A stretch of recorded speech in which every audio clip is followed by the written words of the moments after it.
आज महाडमध्ये आलोय की बीडमध्ये आलोय असा प्रश्न पडलाय. आरोपी मंत्र्यांच्या बंगल्यावर होता, मग पोलिसांनी काय डोळे बंद केलेत का? कार्यक्रमासाठी होते कोटे. कार्यक्रमात हे कसे काय येऊ शकतात? महाड शहरात शनिवारी 1 नोव्हेंबरला झालेल्या मारहाण प्रकरणामुळे राजकीय वातावरण चांगलंच तापलंय.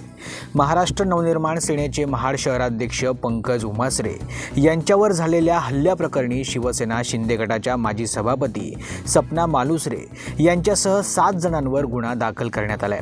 ही घटना महाड येथील चौदार तळे परिसरात घडली.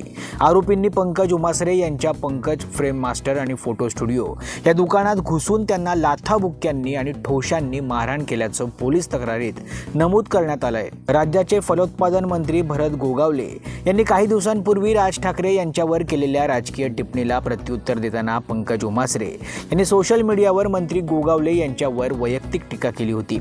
या पार्श्वभूमीवरच हा हल्ला घडवून आणण्यात आल्याची चर्चा आहे. दरम्यान या प्रकरणात आता नवे वळण आले असून मनसेच्या जिल्हा संपर्क अध्यक्ष दिलीप सांगळे यांनी पोलिसांना पत्र देऊन मंत्री भरत गोगावले यांचे सुपुत्र विकास गोगावले हे या मारहाणीचे मुख्य सूत्रधार असल्याचा आरोप केलाय.